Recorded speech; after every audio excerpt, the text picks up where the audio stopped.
और क्या हाल चाल चल रहा है? सब बढ़िया। चलो आज हम लोग एफसीसी सीरीज के लेक्चर नंबर 4 पे हैं। लास्ट लेक्चर में मैंने आपसे बोला था कि भाई अगला जो लेक्चर होगा उसमें स्लोप एंड एरिया के कॉन्सेप्ट को बताएंगे। अगर आप पहले से जानते हो बढ़िया है, लेकिन यूज चूंकि पूरे फिजिक्स में होगा, इसीलिए हम लोग फिजिक्स के क्वेश्चंस के बजाय पहले एरिया एंड स्लोप के कॉन्सेप्ट को क्लियर कर लेंगे। यहाँ क्यों एरिया जरूरी है, स्लोप का कॉन्सेप्ट क्यों जरूरी है, ये लास्ट लेक्चर में याद होगा हम लोग डिस्कशन किए थे कि अगर मान लो डिस्प्लेसमेंट एंड टाइम का ग्राफ दिया हुआ है और हमसे वेलोसिटी पूछता है, तो सवाल में लिखा हुआ है स्टेटमेंट वेलोसिटी जरूर है, लेकिन हम लोग लास्ट लेक्चर में देखे कि मतलब उसका स्लोप होता है। प्रॉब्लम ने कहा वेलोसिटी निकालने, हम वेलोसिटी नहीं हम स्लोप निकालेंगे, आंसर हमारा मैच कर जाएगा। अगर वही ग्राफ वेलोसिटी एंड टाइम का है और एक्सीलरेशन पूछता है, प्रॉब्लम पूछ जरूर एक्सीलरेशन रहा है, हम लोग क्या काम करेंगे? स्लोप निकालेंगे, अपना काम हो जाएगा। तो मैंने आपको बताया था कि भाई स्लोप का मतलब होता है रेशियो और एरिया का मतलब होता है प्रोडक्ट। बेसिक बात फिजिक्स के लिए यही है, लेकिन क्योंकि ये टर्म मैथ से आया है, ये किस किस तरह का होगा, कब कैसे कंसीडर करेंगे, ये समझना जरूरी है। अदरवाइज प्रॉब्लम में टेक्निकली आप थोड़े फंस जाएंगे। तो हम लोग देखते हैं स्लोप के कॉन्सेप्ट को। कॉन्सेप्ट ऑफ स्लोप कितने तरह का होगा? तो पहली बात में ये बात कर रहे हैं कि भाई ये बेसिकली 3 तरह का है। Zero slope, positive slope and negative slope. Slope है क्या? याद करो लास्ट लेक्चर, स्लोप का मतलब टेन थीटा। स्लोप का मतलब टेन थीटा। तो स्लोप टेन थीटा को बोलते हैं जहां थीटा किसके साथ? तो डिनोमिनेटर वाले एक्सिस के साथ का एंगल है। अब हम बात कर रहे हैं कि ये अगर जीरो स्लोप है, नाम में ही क्लियर है जीरो। जीरो स्लोप, स्लोप का मतलब टेन थीटा, जीरो का मतलब ये जीरो है। इसका मतलब एंगल विथ किसके?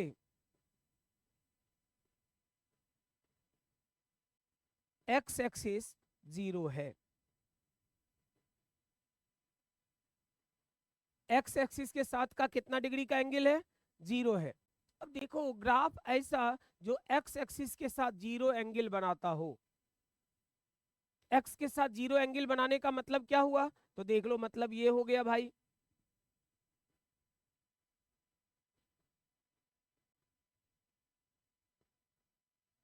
जीरो डिग्री का मतलब क्या? तो parallel to axis.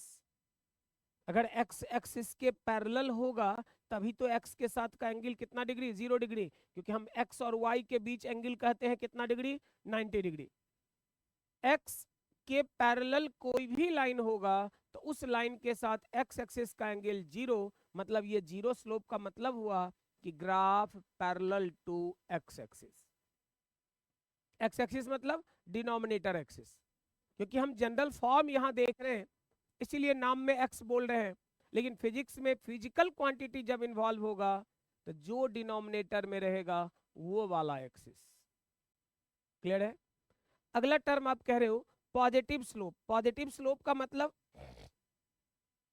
Slope, slope का मतलब टेन थीटा। टेन थीटा का मतलब D Y by D X. इसका मतलब बोला हुआ है। इस पॉजिटिव का मतलब क्या निकल रहा है भाई? तो पॉजिटिव का मतलब निकल रहा है कि ये पॉजिटिव कब होगा? तो पहला ऑप्शन ये प्लस रहे और ये भी प्लस रहे। दूसरा ऑप्शन ये माइनस रहे और ये भी माइनस रहे। अगर y पॉजिटिव रहे, x भी पॉजिटिव रहे, दोनों पॉजिटिव है तो प्लस होगा।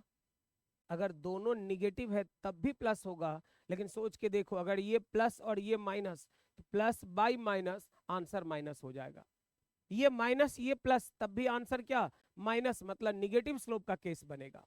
तो पॉजिटिव स्लोप का मतलब y positive, x positive, y negative, x negative, दोनों पॉजिटिव हो या दोनों निगेटिव हो तो हम कहेंगे कि हमारा जो स्लोप है वो स्लोप पॉजिटिव स्लोप का ग्राफ है।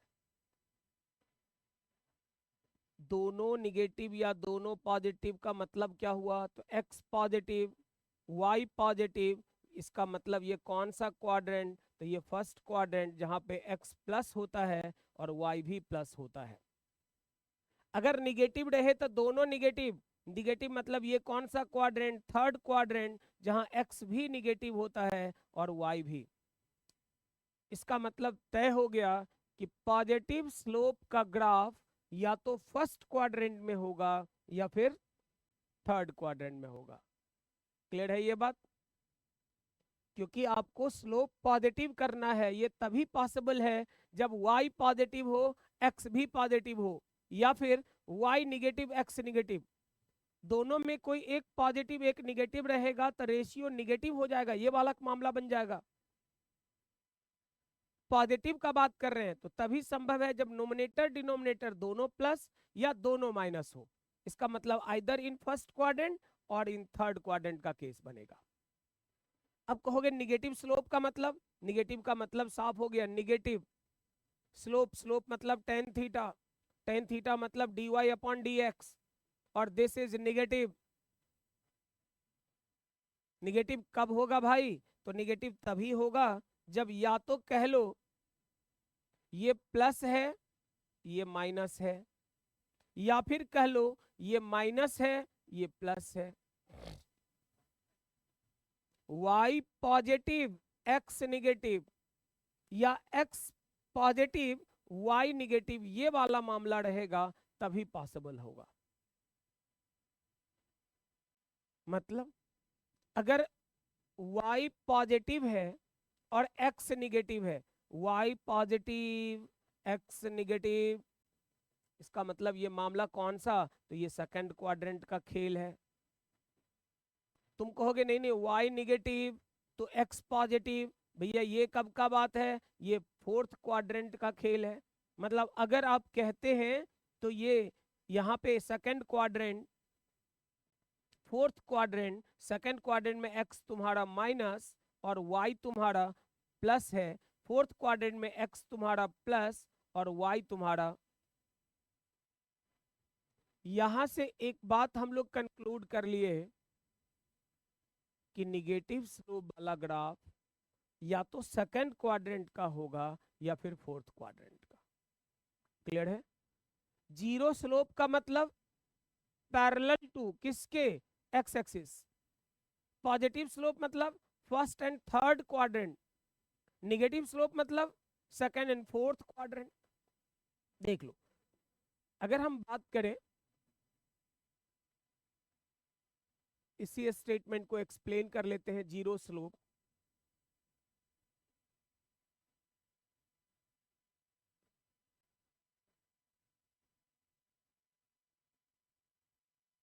यही था। इसका मतलब क्या हुआ? एक्स के पैरेलल जीरो स्लोप का मतलब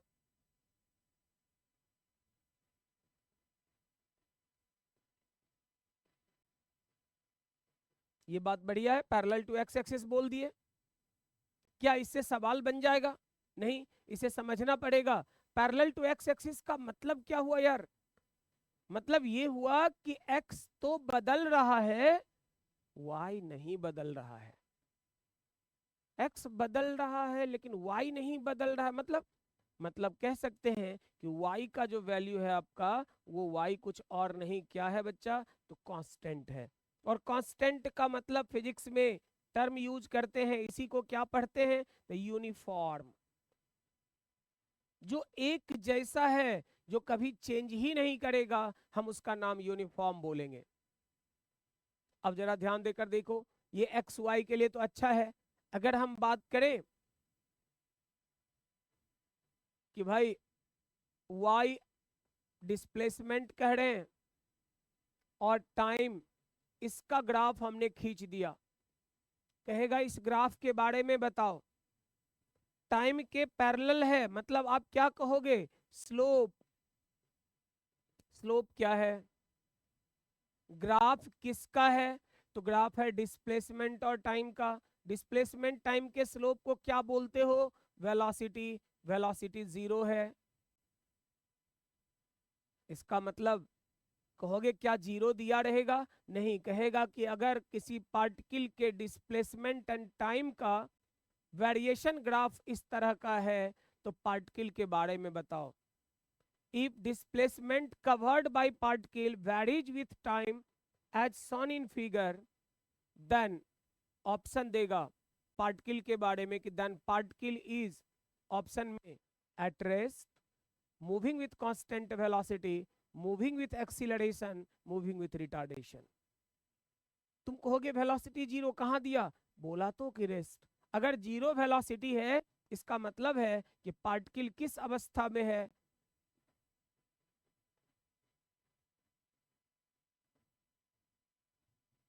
लेकिन सेम चीज अगर कह दिया जाता कि ये वेलोसिटी और टाइम का ग्राफ खींचा जाता इस तरह का, अब क्या कहोगे?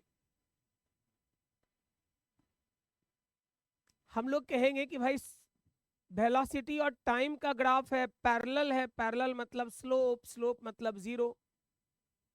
वेलोसिटी एंड टाइम के स्लोप को क्या बोलोगे? तो वेलोसिटी एंड टाइम के स्लोप को बोलते हैं एक्सीलरेशन। एक्सीलरेशन बराबर 0। एक्सीलरेशन 0 का क्या मतलब ये समझना जरूरी है। एक्सीलरेशन 0 है इसका क्या मतलब हुआ? एक्सीलरेशन जिम्मेदार किसके लिए है? वेलोसिटी के बदलने के लिए। अगर वो 0 है, वो है ही नहीं, तो जो जिम्मेदारी उसका था वो नहीं निभा पा रहा है, मतलब वेलोसिटी को नहीं बदल पा रहा है। आप कहिएगा वेलोसिटी क्या? तो कांस्टेंट है। इसी मोशन का नाम, वेलोसिटी कांस्टेंट का नाम यूनिफॉर्म मोशन तो बोलते हैं।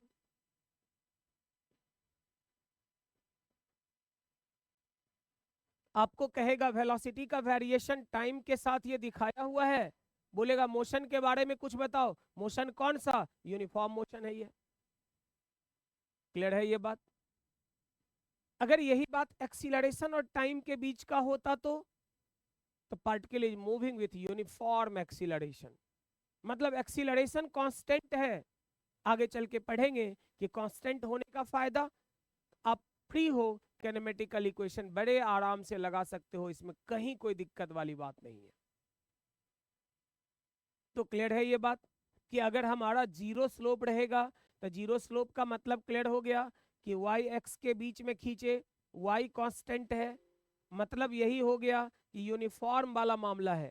अगर डिस्प्लेसमेंट टाइम का, पार्टिकल रेस्ट में है, वेलोसिटी टाइम का, मूविंग विथ यूनिफॉर्म वेलोसिटी है। क्लियर? चल आगे देखते हैं। अगर हम बात करते हैं कि पॉजिटिव स्लोप,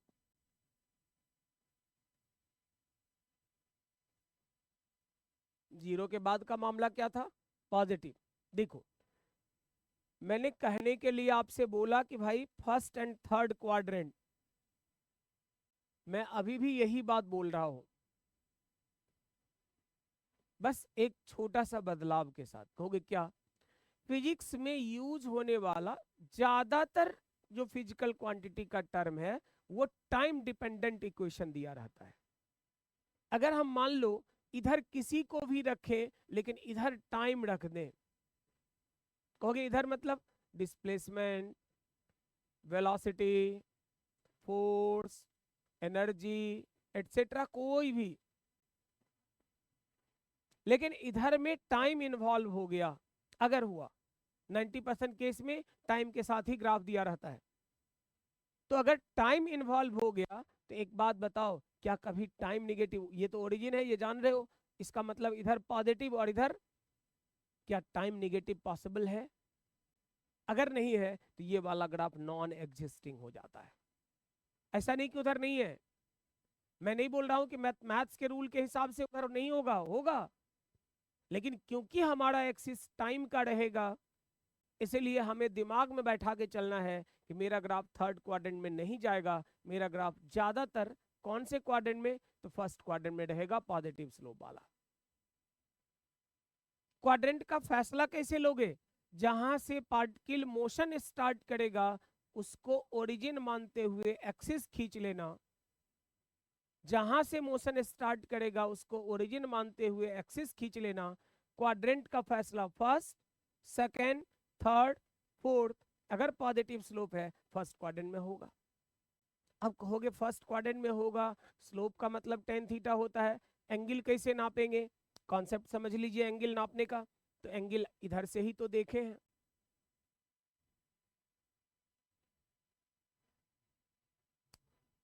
मैंने बोला टाइम रहेगा तो नहीं होगा, टाइम को छोड़ के कोई और रहेगा तब तो होगा, इसीलिए इधर भी दिखा दे रहे हैं। उतना दिमाग नहीं लगाना है। अब देखो कॉन्सेप्ट, तुम्हारा एंगल मेजरमेंट किधर हो रहा है, क्लॉकवाइज या एंटी क्लॉकवाइज? यहां ले या यहां ले, ये एंटी क्लॉकवाइज है। इसका मतलब हो गया कि अब सीधा सीधा रूल, थीटा अगर एंटी क्लॉकवाइज हो गया तो तय मानोगे कि स्लोप तुम्हारा पॉजिटिव होगा। अगर स्लोप पॉजिटिव देखना है इसका मतलब क्या देखेंगे, तो थीटा हमारा क्या होना चाहिए, एंटी क्लॉकवाइज होना चाहिए। कहां से शुरू करेगा यार, कहीं से कर ले, जहां से करेगा वहां ओरिजिन मानकर एक्सिस खींच लो, क्वाड्रेंट चेक करो। अब क्वाड्रेंट चेक करना भी छोड़ दो, क्योंकि क्वाड्रेंट में कंफ्यूजन रहेगा, क्वाड्रेंट भी छोड़ो, देख लो एंगल नाप के डिनोमिनेटर वाला एक्सिस के साथ। अगर एंगल एंटी क्लॉक जा रहा है तय मानो तुम्हारा पॉजिटिव स्लोप का ग्राफ है, दिमाग ही नहीं लगाना उसमें। तो जैसे देख लो, मैं बता रहा हूं आपको, एक पार्टिकल ने चलना शुरू कर दिया, मैं फिर दिखा रहा हूं, एक पार्टिकल ने चलना शुरू कर दिया भाई, मैं फिर दिखा रहा हूं, देख ले, मैं ये भी दिखा रहा हूं, मैं ये भी कह रहा हूं, ये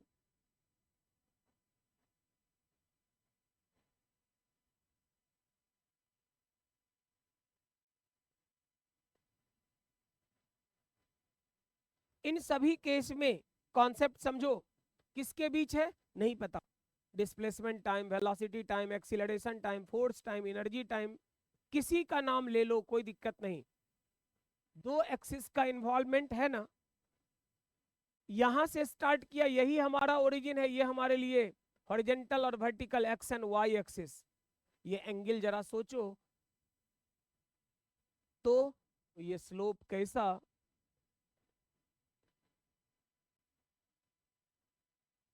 अब स्लोप का नाम, अगर ये मान लो डिस्प्लेसमेंट एंड टाइम था, slope is velocity, velocity is positive.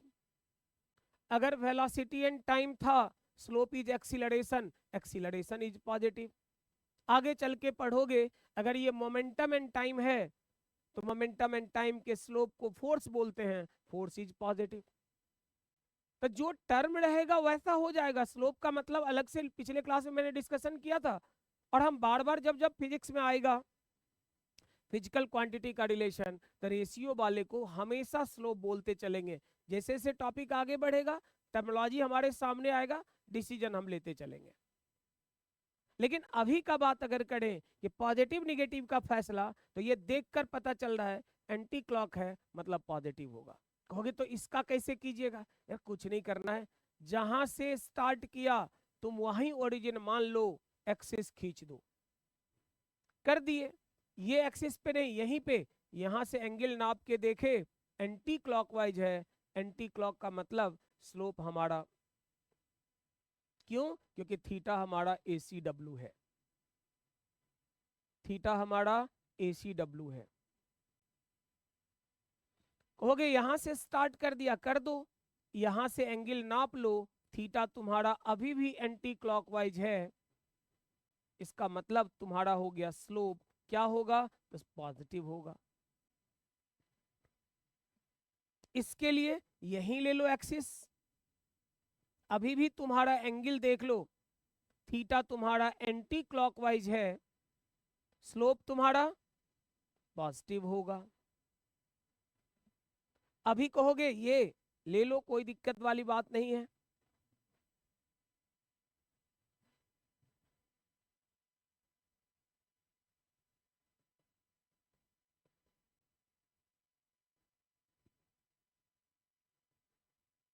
कभी कभी दिमाग में आएगा कि कभी एक्स एक्सिस खींच दे रहे हैं, कभी वाई खींच दे रहे हैं, हम कुछ खींच ले रहे हैं, ओरिजिन मान ले रहे हैं, जो है वो है, जो नहीं है हम खींच दिए। जैसे यहां जब ओरिजिन माने तो वाई मुझे दिख रहा है, एक्स मुझे नहीं दिख रहा था, मैंने खींच दिया। यहां जब ओरिजिन माने वाई हमें दिख रहा था, एक्स नहीं था, खींच दिए। यहां जब ओरिजिन माने एक्स दिख रहा था, वाई नहीं था, एक्स तो था ही, तो वाई खींच दिए। तो बस कॉन्सेप्ट इतना ही है कि जहां इनिशियल पॉइंट है ओरिजिन मानकर एक्सिस खींच दीजिए। अगर एंगल एंटी क्लॉक घूम रहा है, पॉजिटिव स्लोप का पहचान है। अगर क्लॉकवाइज घूमेगा तो आगे देखेंगे वो नेगेटिव स्लोप का पहचान होगा। क्लियर है? आगे देख लो। अगर बात करते हैं हम लोग निगेटिव स्लोप का,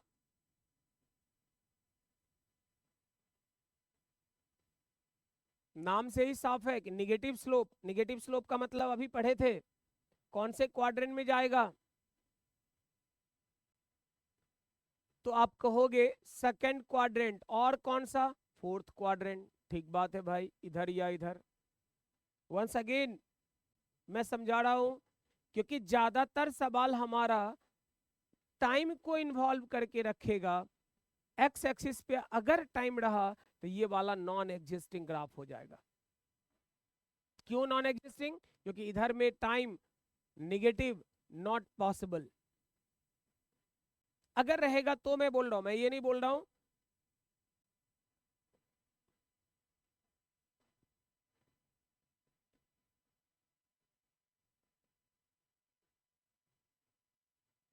मैं ये नहीं बोल रहा हूं यही होगा, हो सकता है एक्स ही दे दे, हो सकता है थीटा दे दे, किसी को इन्वॉल्व करेगा। लेकिन 90% क्वेश्चन में फिजिक्स का जो ग्राफ होता है उसमें एक टर्म टाइम इन्वॉल्व रहता है। अगर टाइम इन्वॉल्व रहा, हॉरिजॉन्टल एक्सिस पे गया, इन दैट केस ये क्वाड्रेंट एग्जिस्ट नहीं करेगा। मान लो कर रहा है यार, कहोगे टाइम रहेगा तब ना, नहीं रहेगा तब। मैं भी तो यही बोल रहा हूँ, मेजरमेंट तो इधर से ही करना है, मेजरमेंट इधर से ही करना है। आप खुद देख लीजिए क्या हो रहा है भैया। थीटा आपका किधर चल रहे हैं, क्लॉकवाइज या एंटी क्लॉकवाइज? अगर क्लॉकवाइज चले, स्लोप आपका क्या? स्लोप आपका, तो आपका स्लोप, इसका मतलब आगे के लिए आप रट्टा याद रखेंगे, दिमाग ही नहीं लगाएंगे। इनिशियल पॉइंट को ओरिजिन मानकर एक्सिस खींचेंगे। इनिशियल पॉइंट को ओरिजिन मानकर एक्सिस खींचेंगे। अगर एंटी क्लॉक डायरेक्शन में पॉइंट चला गया, मतलब एंगल चला गया, तो आप पॉजिटिव स्लोप बोलेंगे।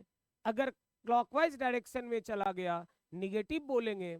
पैरेलल टू हॉरिजॉन्टल एक्सिस हो गया, जीरो स्लोप का ग्राफ बोल देंगे। क्लियर है? एग्जांपल्स देख लो। आप कहोगे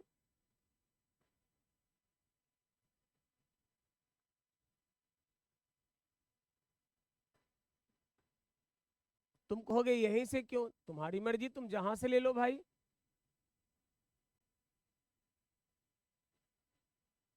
तुम कहोगे यहां से ले लीजिए, ले लो। सभी का एक ही बात बनेगा। देख लो, ओरिजिन यहां माने, ओरिजिन मानने पे वाई तो मेरे पास है, मेरे पास एक्स नहीं है, खींच दिए। खींचने के बाद क्या करेंगे? यहां से एंगल नापना चालू किए, किधर हो गया भाई? क्लॉकवाइज हुआ। इसका मतलब क्या? तो इसका मतलब जिस किसी का ग्राफ है उसका स्लोप नेगेटिव है। कहोगे यहां वाले में, यहां भी वही बात। एक्स एक्सिस मेरे पास था, वाई नहीं था, खींच दिए। एंगल क्लॉकवाइज है, अगर क्लॉकवाइज है तो स्लोप अपना क्या? स्लोप अपना नेगेटिव है।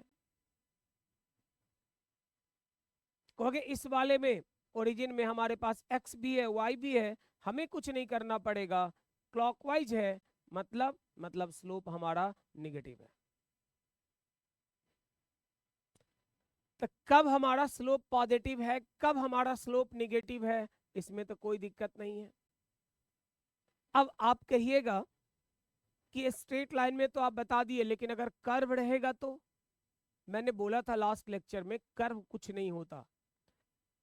कर्व का हर छोटा सा एलिमेंट स्ट्रेट लाइन होता है जिसका डायरेक्शन टेंजेंट की तरफ होता है, उसे हम धीरे धीरे बैंड करते हैं तो कर्व का वो शेप ले लेता है, चाहे वो पैराबोला हो, इलिप्स हो, हाइपरबोला हो, सर्कल हो, कोई भी हो। ओरिजिनली ये मान लो ये स्ट्रेट लाइन है, इसे अगर बैंड करते चले जाएं धीरे धीरे तो ये बैंड करके आपकी मर्जी जैसा आप रिंग बनाना चाहे बन जाएगा।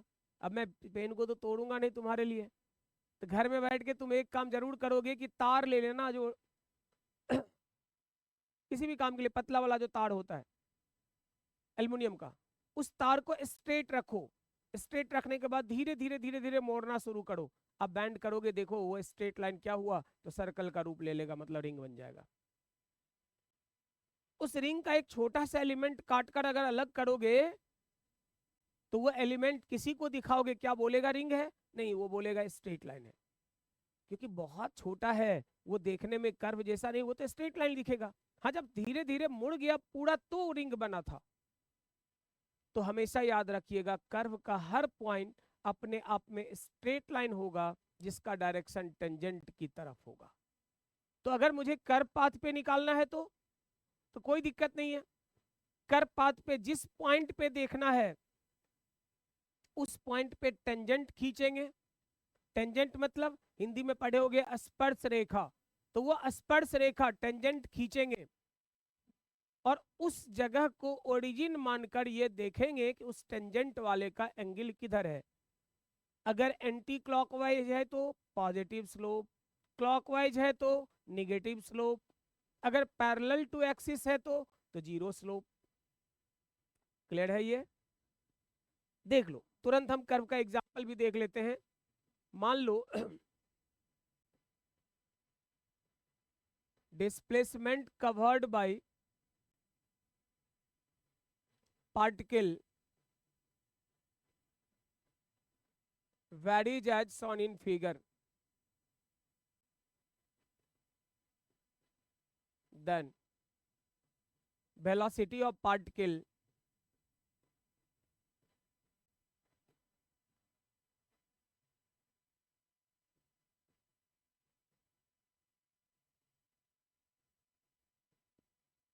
वैल्यू नहीं, वैल्यू आगे कैलकुलेट करेंगे, अभी सिर्फ नेचर के बारे में बात कर रहे हैं। डिस्प्लेसमेंट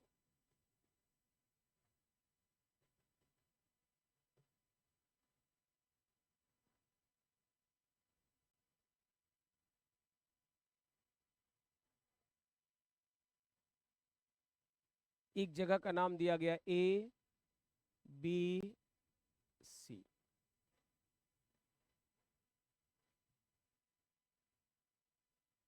चलो सी डी ई, बहुत सारे पॉइंट ले लिए, A B C D E, यहाँ भी लिख दे रहे हैं।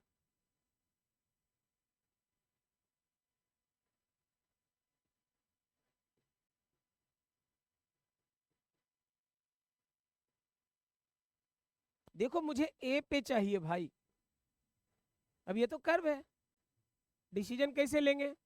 तो ए पॉइंट पे पहले एक्सिस खींचेंगे, एक्सिस खींचने के पहले ए पॉइंट पे टेंजेंट ड्रॉ कर लेंगे, कर दिए टेंजेंट ड्रॉ।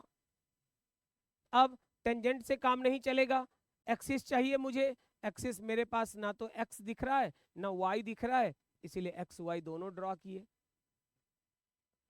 ऐसा ड्रॉ करने के बाद देखो ए पॉइंट पे इधर जाने के लिए एंगल क्या था, तो एंटी क्लॉकवाइज था, और एंटी क्लॉक का मतलब पॉजिटिव स्लोप। अब कहोगे पूछ तो वेलोसिटी रहा है, ग्राफ किसका है? डिस्प्लेसमेंट एंड टाइम का। आपने लास्ट लेक्चर में पढ़ा था कि डिस्प्लेसमेंट एंड टाइम के स्लोप का नाम वेलोसिटी बोलते हैं। अगर ग्राफ प्लॉट किया गया डिस्प्लेसमेंट और टाइम के बीच, तो इसके स्लोप का नया नाम क्या नाम? वेलोसिटी। तो बात तो ऑटोमेटिकली वेलोसिटी का होने लगा।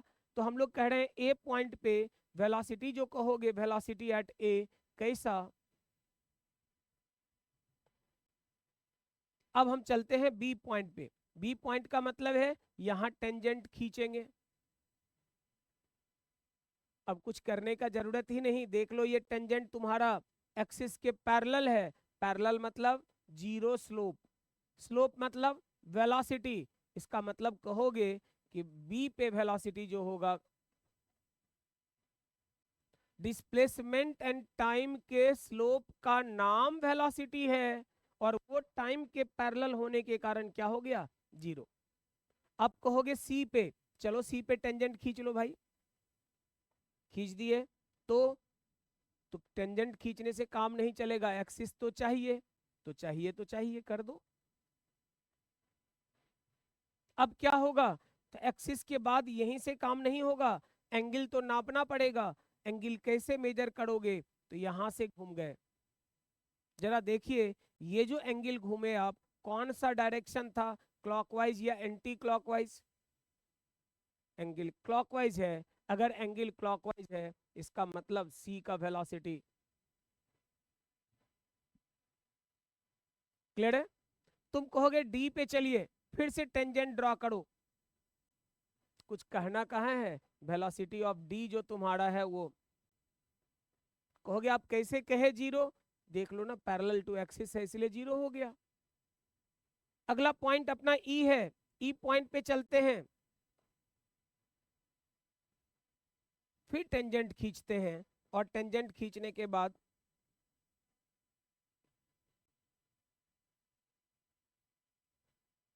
फिर एंगल एंटी क्लॉकवाइज, इसीलिए वेलोसिटी एट ई जो होगा हमारा क्या होगा।